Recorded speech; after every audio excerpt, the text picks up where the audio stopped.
2 साल से लेकर के 10 साल की बेटियों के साथ सामूहिक। हम इनको हिंदू कहें, इनको सनातनी कहें। आपने माननीय मुलायम सिंह नेताजी का भी कार्यकाल देखा, अखिलेश यादव जी का भी देखा, किसका आपको ज्यादा बेहतर लगता है? बेहतर मुख्यमंत्री कौन लगता है आपको? 56 यादव एसडीएम की बात करते रहे, लेकिन आज तक ये रिकॉर्ड निकाल करके दिखवा नहीं सके। इसमें 56 एसडीएम कहाँ? तो आने वाले चुनाव में ईवीएम के खिलाफ क्या तैयारी है सपा की? गोलाबारी होगी जी। वो गोलाबारी समाजवादी पार्टी के कार्यकर्ता बूथों पर करेंगे। बूथों पर समाजवादी पार्टी। जब पीडीए बना तो मतलब आपने पिछड़े और दलित को एक साथ रखा, लेकिन ओबीसी की कुछ जातियां हैं जो दलितों से जिनके रिश्ते ठीक नहीं रहे। हम यादव की बात कर ले, मोटा मोटा यादव से दलितों का टकराव रहा है, तो अब दलितों को कैसे कन्विंस करेंगे कि अब पीडीए भरोसा करें? वो पीडीए के लोगों की भर्ती न हो, इसलिए 19,000 प्राइमरी टीचर्स की भर्ती में धोखेधड़ी हुई। 5,000 फाइलें डायरेक्टर ऑफिस से जला दी गई। हर पार्टी का क्राइटेरिया होता है अपना प्रत्याशी चुनने का, टिकट देने का। सपा का क्या क्राइटेरिया, कैसे आप निर्धारित करते हैं कि हमारा प्रत्याशी ये होगा? जब शिक्षा प्राप्त करने वाले या शिक्षा देने वाले को अधर्मी कहा जाता था। जब महात्मा फूले ने, सावित्रीबाई फूले ने बेटियों के लिए, लड़कियों के लिए शिक्षा का द्वार खोला, विद्यालय खोला, इन्हें अधर्मी कहा गया। अगर आपको 2 में से चुनना हो, जैसे एक तरफ है विचारधारा वाला प्रत्याशी, एक तरफ है जीतने लायक प्रत्याशी, तो दोनों में से किसे चुनेंगे आप? 2027 में आपके प्रत्याशी से पीडीए समाज से होंगे या स्तर समाज को मौका देंगे आप? उघर जाता है, लैपटॉप नहीं पाता है, माँ बाप गरीब हैं, पूरी खेती बाड़ी का धन गेहूं चावल बेच देता है, लेकिन लैपटॉप नहीं खरीद पाता है। लेकिन वो व्यवस्था पूरे उत्तर प्रदेश में न जाति देखा न धर्म देखा, सभी बच्चों को देने का काम किया समाजवादी पार्टी के राष्ट्रीय अध्यक्ष अखिलेश यादव जी। सपा के अलावा आप अदर पार्टी किस नेता से या किस पार्टी से प्रभावित हैं कि ये पार्टी सही कर रही है, इस पार्टी का नेता बढ़िया काम कर रहा है? अभी ऐसी कोई पार्टी नहीं है जो हमारे संविधान आरक्षण को बचाने के लिए आगे है।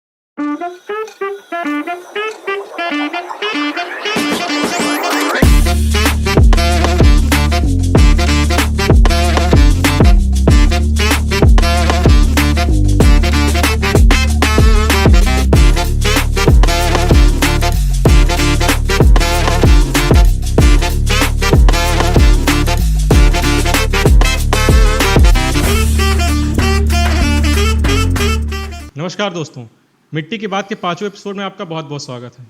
दोस्तों, आज का पॉडकास्ट हमारा बेहद खास होने वाला है, क्योंकि आज हमारे साथ जुड़े हैं समाजवादी पार्टी के प्रदेश अध्यक्ष, एक ऐसा नाम जो संघर्ष समर्पण का प्रतीक बन चुके हैं। स्वागत है श्यामलाल पाल जी आपका हमारे पॉडकास्ट में। Thank you. तो प्रदेश अध्यक्ष जी, सबसे पहले हमें ये बताएं, जो पीडीए है आपका, समाज में एक कन्फ्यूज़न है, समय और परिस्थितियों के हिसाब से लोग अपने हिसाब से इसको बात बता रहे हैं। आपके हिसाब से, समाजवादी पार्टी के हिसाब से पीडीए क्या है? देखिए, इस देश में बाबा साहब डॉक्टर अम्बेडकर जी ने एक संविधान दिया जी।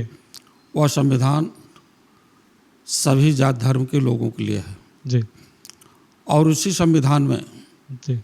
जिन लोगों को सदियों से शिक्षा से वंचित रखा गया था और गैर बराबरी थी, उन सब लोगों को विशेष आरक्षण की व्यवस्था दी गई जी।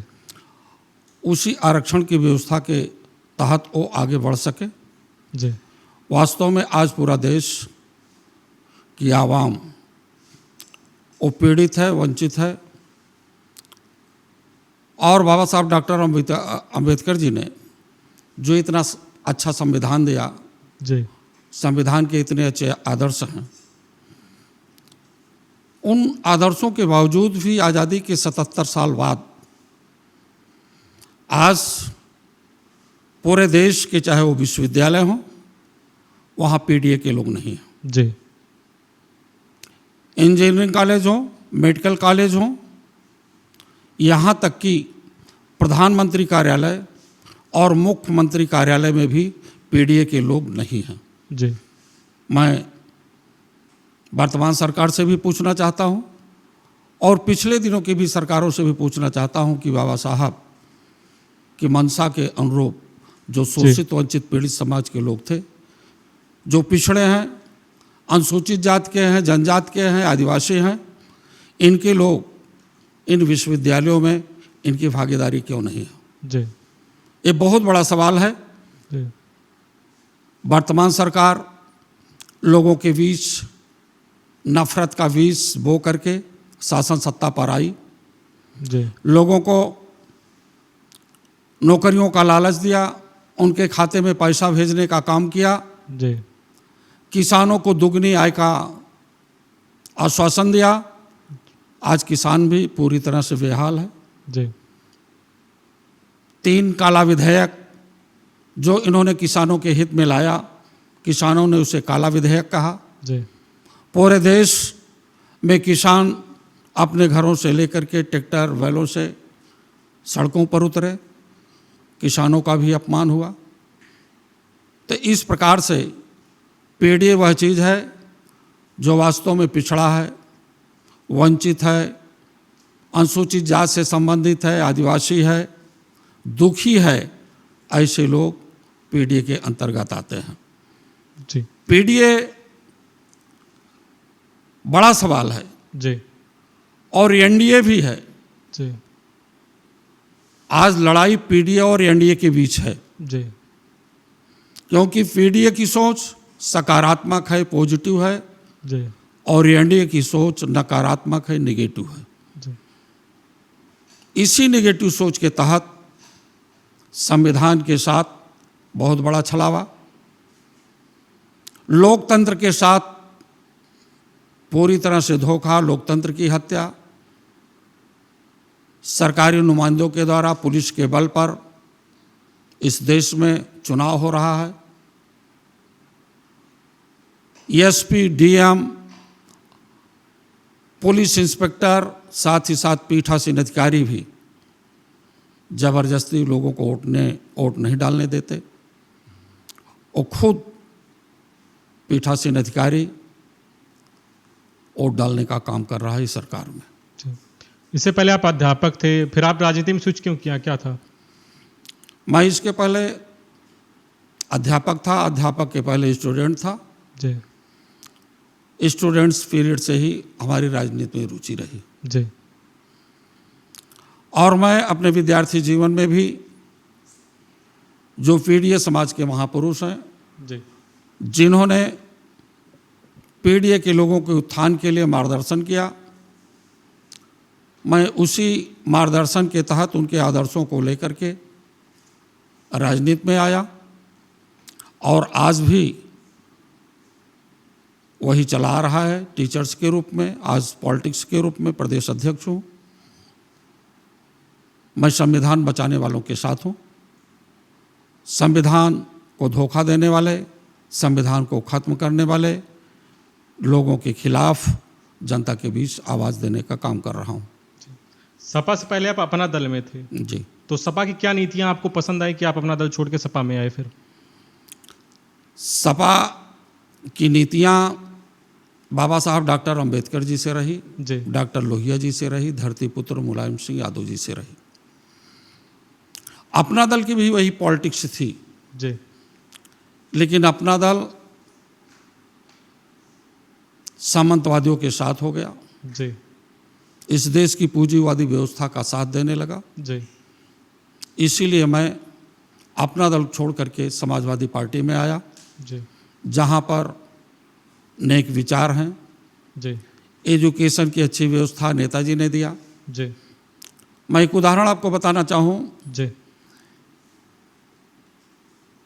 कि इस उत्तर प्रदेश में ये जो लोक सेवा आयोग है, लोक सेवा आयोग में गांव गरीब गंवार लोग पढ़ाई लिखाई कर लिए तो पीसीएस की परीक्षा पास नहीं कर पाते थे, जी एसडीएम नहीं बन पाते थे। उसका कारण कि गांव की पढ़ाई हिंदी मीडियम से होती थी और शहर की पढ़ाई इंग्लिश मीडियम से होती थी। लोक सेवा आयोग में पीसीएस की परीक्षा में एक अंग्रेजी का पेपर अनिवार्य रूप से होता था जिसमें पास होना जरूरी है, तो गांव के बच्चे फेल हो जाते थे, इसलिए लोग पीसीएस नहीं बन पाते थे, एसडीएम नहीं बन पाते थे। जी आदरणीय नेताजी मुलायम सिंह यादव जी ने जी अंग्रेजी की अनिवार्यता को लोक सेवा आयोग से समाप्त कर दिया जी और समाप्त करने के बाद कि अब अंग्रेजी में पास होना जरूरी नहीं है, अन्य सब्जेक्ट्स में मेरिट्स है तो एसडीएम बन सकता है। मैं शुक्रगुजार हूँ ऐसे नेता के प्रति जिन्होंने गांव की गरीब जनता के लिए भी प्रशासन में उनके भागीदारी बने, गांव के लोग आवे और आना शुरू भी किए। लेकिन भारतीय जनता पार्टी को यह बात पच नहीं रही है। इसलिए नहीं पच रही है कि गांव के लोग गलियों से निकल करके जो शिक्षा की अंधेरी गलियां हैं, जिसको बाबा साहब डॉक्टर अंबेडकर भी चाहते थे, यही बात महात्मा ज्योतिबा फूले जी चाहते थे, सावित्रीबाई फूले जी चाहती थी कि अंधेरी गलियों के लोग वहीं अंधेरे में बने रहे।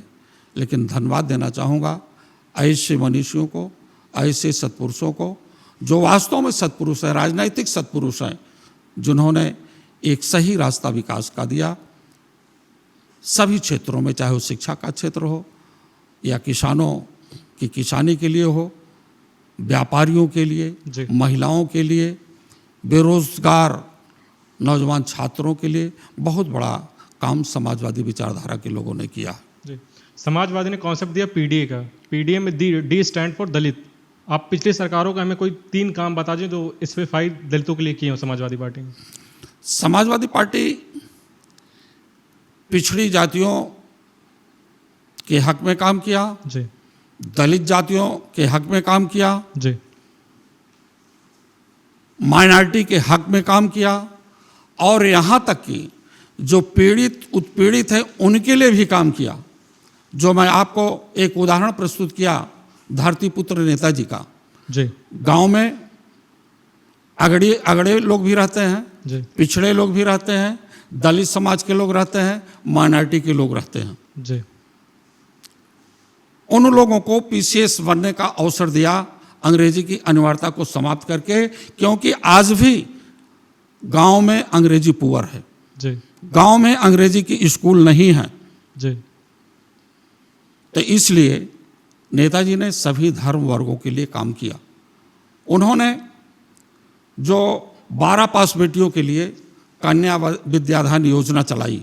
जी, गांव के लोग अपनी बेटियों को पढ़ाने में हिचकते हैं, दूर विद्यालय हैं। जी, दूर विद्यालय के नाते हर गार्जियन समझता है कि इतना दूर कैसे विद्यालय भेजा जाए, लेकिन नेताजी ने एक जिज्ञासा अभिभावकों में उन बेटियों को भी दिया कि आप पढ़ोगे तो आगे बढ़ोगे, इसीलिए कन्या विद्याधन योजना चलाई। और बेटियां वास्तव में कन्या विद्याधन के माध्यम से विद्यालयों में उनकी संख्या दिखाई देने लगी, महाविद्यालयों में दिखाई दिया, विश्वविद्यालयों में दिखाई दिया। वही जा कर के कहीं बीटीसी किया, कहीं बीएड किया, कहीं अन्य प्रशासनिक सेवाओं में भागीदारी मिली। इसलिए दलितों के लिए भी उन्होंने कम काम नहीं किया, जबरदस्त काम किया है, वो किसी भी समाज का व्यक्ति हो। जी, पिछले कुछ सालों में समाजवादी की पार्टी की विचारधारा में काफ़ी परिवर्तन हुआ है। अब यहाँ पे पेरियार जयंती मनाई जाने लगी, तो वर्तमान समय में समाजवादी पार्टी किस विचारधारा को फॉलो करती है? समाजवादी पार्टी उस विचारधारा को फॉलो करती है कि जिसमें सभी समाज का हित हो। जी, देश में सांप्रदायिकता पैदा करने के लिए सनातन का नाम लेते हैं। मैं तो मानता हूं कि सनातन वह है जो सत्पुरुष है, जी, जो जिनके पास बड़े बड़े गैंग हैं, जी, जो बड़े बड़े आतंकवादी हैं, जी, ऐसे लोग सनातनी नहीं हैं। कतई वो सनातनी नहीं है जो एक दूसरे की हत्या करें। सरकार अपना आंकड़ा निकलवा ले हत्यारों का। आए दिन मैं देख रहा हूं कि पूरे उत्तर प्रदेश में 2 साल से लेकर के 10 साल की बेटियों के साथ सामूहिक हुए। आखिर क्या कारण है? हम इनको हिंदू कहें, इनको सनातनी कहें, ये कतई सनातनी नहीं हो सकते हैं। और ये अपराध करने वाले लोग सड़कों पर घूम रहे हैं, जेलों में भी नहीं गए। यहाँ तक कि जो पीड़ित परिवार है उसी के परिवार को जेल में डाला गया। इनको तो देश संरक्षण कौन दे रहा है? इनको क्या लगता है? संरक्षण सरकार दे रही है, सरकार दे रही है, पूरी तरह से सरकार दे रही है ऐसे लोगों को संरक्षण। अखिलेश यादव जी ने सदन में कहा था कि अगर हम 80 की 80 सीटें जीत जाएं तब भी हम ईवीएम पर भरोसा नहीं करेंगे। तो आने वाले चुनाव में ईवीएम के खिलाफ क्या तैयारी है सपा की? ईवीएम के खिलाफ हमारी यही तैयारी है, ईवीएम से जीत करके ईवीएम को हटाएंगे। जी, वास्तव में समाजवाद क्या है आपके हिसाब से? क्या परिभाषा है इसकी? समाजवाद की परिभाषा देश में जी, वह व्यक्ति जो अंतिम पंक्ति में खड़ा है जी, उसके चेहरे पर भी मुस्कान आवे, यही असली समाजवाद की परिभाषा है। आप पीडीए समाज को कितना सशक्त कैसे एम्पावर करेंगे कि वो वर्चस्ववादी जो लोग हैं जो पॉलिटिक्स के उनसे लड़ पाए वो? पीडीए एक मजबूत स्तंभ है जी, कैसे आप एम्पावर करेंगे उस चीज़ को और ज़्यादा? और वास्तव में पीडीए जी के लोग सीख रहे हैं जी महात्मा ज्योतिबा फूले जी से। पीडीए के लोग सीख रहे हैं सावित्रीबाई फूले जी से। जी वो जमाना था जब शिक्षा प्राप्त करने वाले या शिक्षा देने वाले को अधर्मी कहा जाता था। जी जब महात्मा फूले ने जी सावित्रीबाई फूले ने बेटियों के लिए लड़कियों के लिए शिक्षा का द्वार खोला, विद्यालय खोला, जी इन्हें अधर्मी कहा गया। जी मैं सरकार से भी पूछना चाहता हूं या उन सामंतवादी लोगों से भी पूछना चाहता हूं, क्या देश में शिक्षा देने वाला वो अधर्मी होता है शिक्षा प्राप्त करने वाला? जी शिक्षा को बिल्कुल सरकार, वर्तमान सरकार कमजोर कर रही है और नहीं चाहती है कि लोग शिक्षित बने। सरकार पिछले दिनों में तमाम सारे विद्यालय भी खोला, आज विद्यालय मर्जर हो रहे हैं, खत्म किए जा रहे हैं। जी एक ऐसे विद्यालय जी जिस विद्यालय में कि एजुकेशन ही असमान हो। जी देश में दो प्रकार की शिक्षाएं हैं।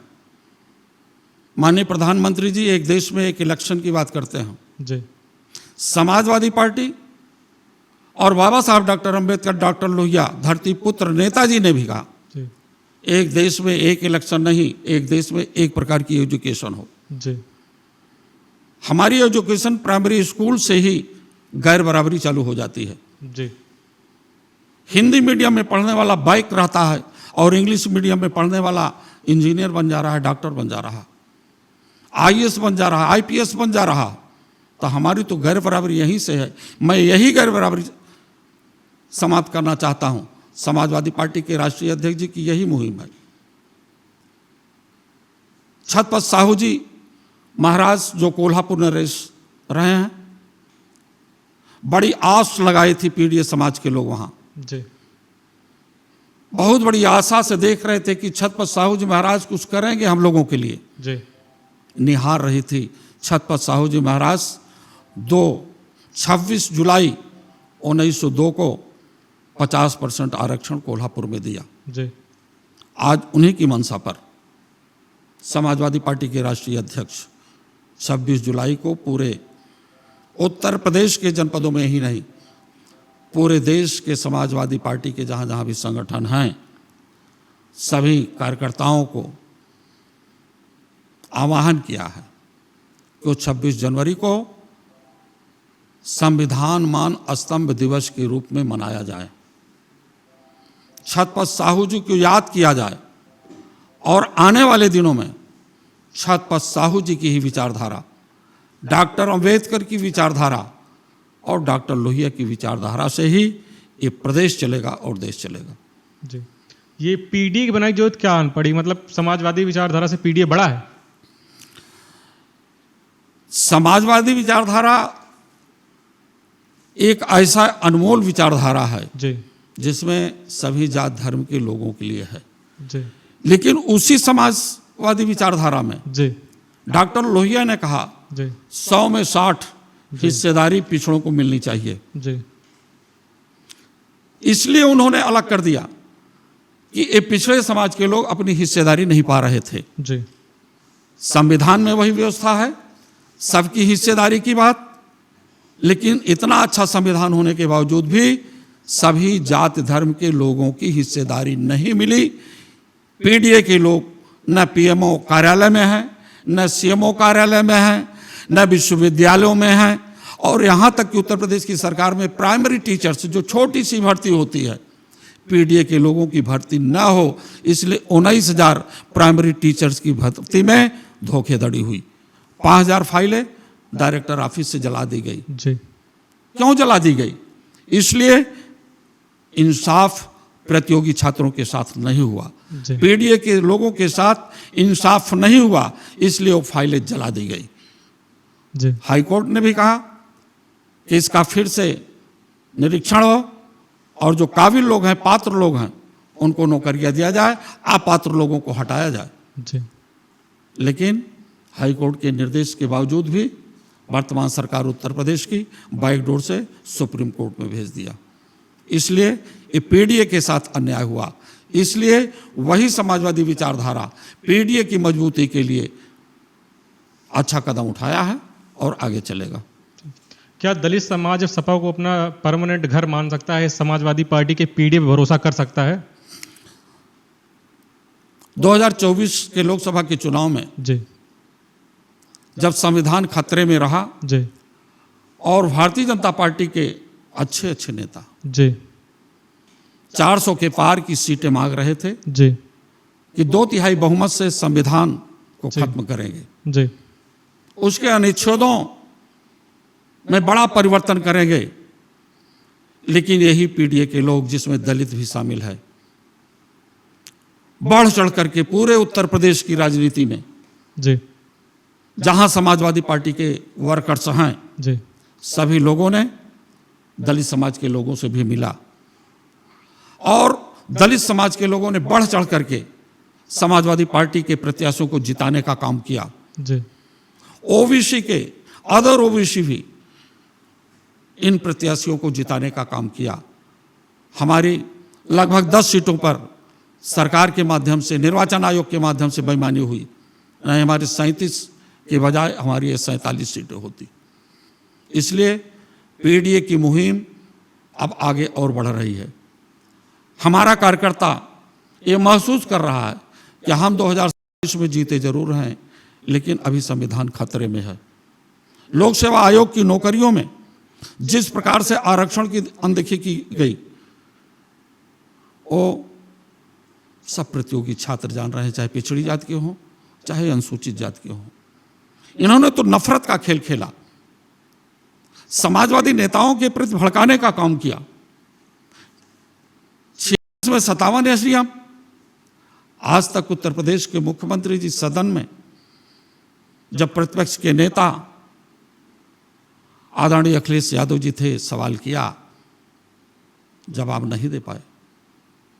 2013 से लगातार 46 में 56 यादव एसडीएम की बात करते रहे, लेकिन आज तक ये रिकॉर्ड निकाल करके दिखवा नहीं सके कि 56 में 56 एसडीएम कहां। हमने भी लोक सेवा आयोग के उन पीसीएस की परीक्षाओं की जांच किया है। 2013, 2014, 2015 कुल मिलाकर के 15 एसडीएम यादव हुआ था। अच्छा, 15 एसडीएम थे बस खाली? 15 एसडीएम। जब से इनका नफरत पैदा की है, 15 एसडीएम यादव हुए थे। इन्होंने झूठा प्रचार प्रसार किया गया, पूरा झूठा प्रचार प्रसार किया गया, और यहां तक कि ये प्रचार प्रसार इनकी मीडिया किया, आरएसएस के लोगों ने किया जी। और हाई कोर्ट ने भी आनन फानन में सीबीआई जांच भी करवा दिया। सीबीआई जांच 46 में 56 नहीं पाई, चेयरमैन को हटा दिया गया जी। इतनी बड़ी जांचों के बावजूद भी अच्छे विचारधारा के लोगों को जी ये अपमानित करना चाहते हैं, उन्हें बेइज्जत करना चाहते हैं। जब पीडीए बना तो मतलब आपने पिछड़े और दलित को एक साथ रखा, लेकिन ओबीसी की कुछ जातियां हैं जो दलितों से जिनके रिश्ते ठीक नहीं रहे। हम यादव की बात कर ले, मोटा मोटा यादव से दलितों का टकराव रहा है, तो अब दलितों को कैसे कन्विंस करेंगे कि अब पीडीए पर भरोसा करें? वो ये पीडीए की विचारधारा जी सामंतवाद के खिलाफ है। जी चाहे वो पिछड़ी जात का, चाहे यादव हो, चाहे पटेल हो, चाहे निषाद हो, चाहे विंद हो, जी बड़ी आबादी के लोग, सभी मोस्ट जी। बैकवर्ड के लोग और दलित समाज के लोग, अनुसूचित जात के लोग, अनुसूचित जनजात के लोग सामंतवाद के किले को धराशायी करेंगे, जी गोलाबारी करेंगे। जी इनका सामंतवादी किला ढहेगा। जी 2027 में उत्तर प्रदेश की सामंतवादी किला ढहेगा, जी गोलाबारी होगी। जी वो गोलाबारी समाजवादी पार्टी के कार्यकर्ता जी बूथों पर करेंगे। बूथों पर समाजवादी पार्टी के लोग, सभी पीडीए के लोग मिल करके पीडीए को जिताने का काम करेंगे। वहीं से इनकी जो सामंतवादी विचारधारा है, जो फिरका फरस्ती ताकते हैं, जो नफरत पैदा करने वाली विचारधारा है, जिनको सामाजिक न्याय आज तक नहीं मिला है, वो सभी सामाजिक न्याय प्राप्त करने के लिए समाजवादी पार्टी के राष्ट्रीय अध्यक्ष जी इस सामाजिक न्याय के राज्य की स्थापना करना चाहते हैं, जिसमें सबकी भागीदारी सुनिश्चित हो। कोई राजनीतिक हाशिए पर न रहे, जिसका जितना हिस्सा हो उतना ले। यही तो प्रमुख मुद्दा है जाति जनगणना का। जाति जनगणना एक प्रमुख मुद्दा है, लेकिन सामंतवादी सरकारें ये कभी जाति जनगणना नहीं करा सकती हैं। नहीं, ये किसी का हिस्सा देना नहीं चाहती हैं। जी, अनाउंस तो कर दिया सरकार ने जाति की जनगणना करा रही हो। जो सरकार आरक्षण न दे सके, जो संविधान में लिखा गया है, आरक्षण इसीलिए हुआ कि हर जातियों का हिस्सा मिल जाए, हर जाति के लोग शासन प्रशासन में चले जाएं, उनके भी सम्मान बढ़े, उनकी भी इज्जत हो, उनके भी लोग अच्छे से अच्छा जीवन व्यतीत कर सके। लेकिन इन्होंने आज तक पूरा आरक्षण खा लिया। अगर आरक्षण के आधार पर ये काम किए होते तो विश्वविद्यालयों में पीडीए के लोग भी प्रोफेसर होते, पीएमओ कार्यालय में भी इनके भी प्रमुख सचिव होते, मुख्यमंत्री के कार्यालय में भी प्रमुख सचिव होते। इसलिए आरक्षण की अनदेखी की गई है। जो आरक्षण नहीं दे सकता है वो जाति जनगणना जीवन में कभी नहीं करा सकता है। मतलब बस अनाउंस हुई है, आपको लगता है नहीं कराएगी सरकार? बिल्कुल नहीं कराएगी। उन्हें दिखाई नहीं दे रहा, उन्हें तो दूरबीन से भी अपराधी नहीं दिखाई देते हैं। यहां 2 साल से लेकर के 10 साल बेटियों के साथ रेप हो रहे हैं। जी, हर पार्टी का क्राइटेरिया होता है अपना प्रत्याशी चुनने का, टिकट देने का। सपा का क्या क्राइटेरिया, कैसे आप निर्धारित करते हैं कि हाँ हमारा प्रत्याशी होगा? हमारे संसदीय बोर्ड है जी, संसदीय बोर्ड की बैठक में जी, निर्णय लिया जाता है सब जातियों की भागीदारी के हिसाब से। जी। जो जीतने योग्य कैंडिडेट है उसको प्रत्याशी बनाया जाता है। 2027 में आपके प्रत्याशी से पीडीए समाज से होंगे या स्तर समाज को मौका देंगे आप? समाजवादी पार्टी सभी जात धर्म लोगों की पार्टी। जी, पीडीए का हिस्सा पीडीए को मिलेगा जी। और लोगों का जो हिस्सा होगा उनको मिलेगा। मतलब टिकट उनको भी मिलेंगे इस बार? यस।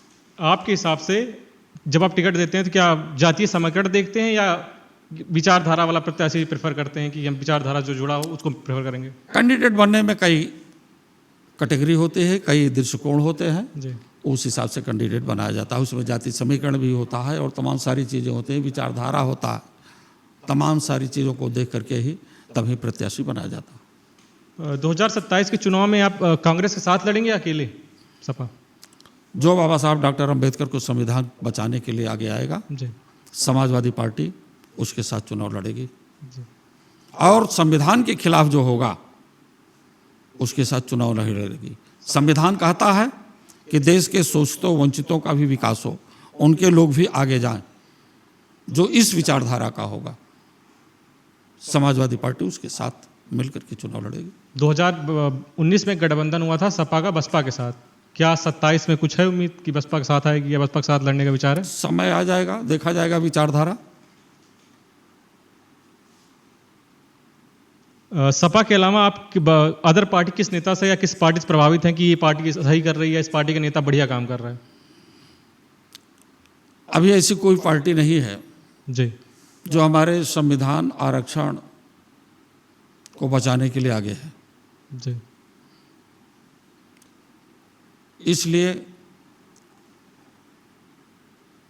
मैं तो धन्यवाद देता हूं समाजवादी पार्टी के राष्ट्रीय अध्यक्ष जी को, जी, जिन्होंने पीडीए को जो आज़ादी के 77 साल बाद भी जी, रिस्पेक्ट नहीं मिला है, जो शिक्षा से वंचित रहा, जी, संपत्ति से वंचित रहा और इज्जत से भी, जी, उसे एक साथ जोड़ करके, जहां जात के नाम पर नफरत हो, छुआछूत हो, ऐसे सब लोगों को मिल करके एक मंच पर लाने का प्रयास कर रहे हैं। जी। अगर हमें उम्मीद ही नहीं, पूरी आशा और विश्वास है कि जिस प्रकार से 2024 के लोकसभा के चुनाव में ये पीडीए के लोग लामबंद होकर के जी, समाजवादी पार्टी का सहयोग किए हैं, उससे भी बढ़ चढ़ करके जी 2027 में जी संविधान को बचाने के लिए अपना हिस्सा लेंगे। जी। अगर आपको दो में से चुनना हो, जैसे एक तरफ है विचारधारा वाला प्रत्याशी, एक तरफ है जीतने लायक प्रत्याशी, तो दोनों में से किसे चुनेंगे आप? दोनों में से एक को चुनना है आपको। जो विचारधारा वाला होगा जी, वही जीतेगा। तो विचारधारा को आप ज़्यादा प्रेफर करते हैं। यस। पीडीओ को एक लाइन में डिफाइन करना हो, क्या कहेंगे आप उसको? पीडीओ को एक लाइन में डिफाइन करना है तो क्या कहेंगे आप उसको? पीडीए पिछड़ा, दलित, अल्पसंख्यक, साथ ही पीड़ित, उत्पीड़ित जी जितने भी लोग हैं जी वो सब पीडीए। जी। आपने माननीय मुलायम सिंह नेताजी का भी कार्यकाल देखा, अखिलेश यादव जी का भी देखा, किसका आपको ज़्यादा बेहतर लगता है? बेहतर मुख्यमंत्री कौन लगता है आपको? दोनों लोगों का बेहतर नहीं। कार्यक्रम बहुत सुपर रहा, दोनों लोगों का सुपर कार्यक्रम।